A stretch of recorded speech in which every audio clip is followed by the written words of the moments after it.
ปรับออนท้าสรอเรียมรักเรียนกรีนมปังจัดสไลนี่คลางต่อพังท้าจำออนเฟยบองแย้มชมจวนแม่นตายมปากกาโซซักมาได้ตาโอ้ยตายกันนาบลางจวน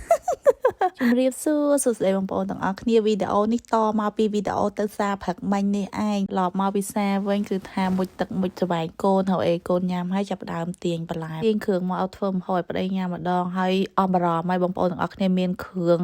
លួងសាបារ៉ានៅក្នុងដៃគឺថាមិនថាស្លូការីមិនថាម្ជូរគ្រឿងមិនថាប្រឡាក់សាច់និយាយទៅមានគ្រឿងច្រើនតែមិនមែនតែគ្រឿងប៉ុណ្្នឹងឯណាបងប្អូនទាំងអស់គ្នាងាយស្រួលណាមានតែមកកញ្ចប់នៅក្នុងដៃចង់ស្លអីក៏បានដែរហើយគ្រឿងគេមិនមែនធ្វើលំណាឆ្ងាញ់ខ្ញុំថាឆ្ងាញ់ហើយបងប្អូនឆ្ងាញ់ជាងអាគ្រឿងការីយើងទិញពីវ៉ោះចៅសៀមទៀតគ្រឿងចៅសៀមអត់ឆ្ងាញ់ទេពេលបងប្អូនទាំងអស់គ្នាបានញ៉ាំគ្រឿងការីនេះហើយគឺជាប់ចិត្តហ្មងសម្រាប់បងប្អូននៅក្រៅប្រទេសដូចនៅអាមេរិកដូចខ្ញុំក៏ទិញបានដែរបងប្អូនទិញពី page របស់បងមនីប៉ែននេះខ្ញុំដាក់ page គាត់លើនៅបងប្អូនចង់បានឆាតទៅគាត់ខ្លួនឯងណាមុនធ្វើម្ហូបគឺមកបកក្រូចឲ្យកូនញ៉ាំសិនគេញ៉ាំបាយហើយគេត្រូវការញ៉ាំផ្លែឈើខ្ញុំភ្លេចចិត្តផ្លែឈើឲ្យផ្លែស្លការីខ្ញុំអត់មានទ្រាប់ទេបងប្អូនហើយខ្ញុំមានតែជាមួយដលងប្រាំងជាមួយការ៉ុតហើយនឹងខ្ទឹមបារាំងជាមួយស្តែកគូគៀនផ្ទះនឹងឯងតិចទៀតលេងបានញ៉ាំហើយដោយសារចូលខែតក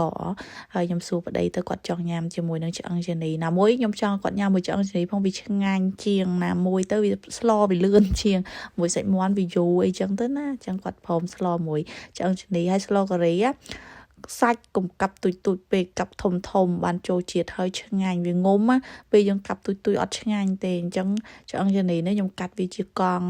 ជា2ទៅឲ្យវារៀងធំពេលយើងយកទៅស្លប្រភេទឆ្អឹងជនីខគោខឬមួយក៏ជាមួយនឹងការី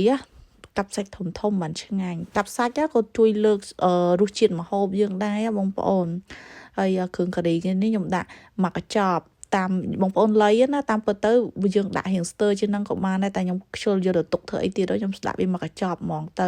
ឆាគ្រឿងមួយភេងឲ្យឈ្ងុយហើយខ្ញុំដាក់ជាមួយនឹងសាច់ជ្រូកចូលបងប្អូនមានកពិថែមកពិបន្តិចទៀតទៅនិយាយទៅរបៀបប្រើប្រាស់របៀបស្លអីគេដាក់នៅក្នុងកញ្ចប់នឹងឲ្យបងប្អូនមើលទៅហើយខ្ញុំចូលចិត្តខ្លាំងណាតាំងពីពេលមានគ្រឿងហ្នឹងមកស្លម្ជូរក៏លឿនស្លការីក៏លឿនអាការីខៀវការីអីក៏លឿននិយាយទៅបងប្អូនអាចចូលទៅមើល page របស់បងមនីប៉ែនទៅគាត់មានលក់មានគ្រឿងច្រើនមែនតើបងប្អូនចាអារម្មណ៍អាចឆាប់ទិញពីគាត់បានហើយការីខ្វាំបាននេះជាមួយខ្ទិះដូងបងប្អូនអរគ្នា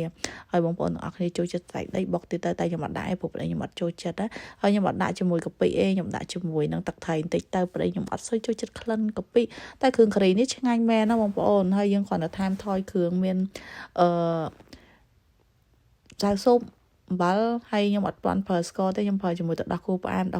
យសារខ្ញុំដាក់ចូលទូទឹកកកអញ្ចឹងវារៀងកកវារឹងណាដល់ពេលអញ្ចឹងទៅយើងមកងាស់វាចោលអញ្ចឹងទៅមកងាស់ឲ្យចូលជាតិតែមកងាស់ឲ្យខាំកន្លែងហ្នឹងបើបងប្អូនប្រញាប់ចាក់ទឹកកូរការីយើងអត់ឆ្ងាញ់ទេណាហើយបងប្អូនឃើញគ្រឿងការីគេអត់មានចាំបាច់កូរ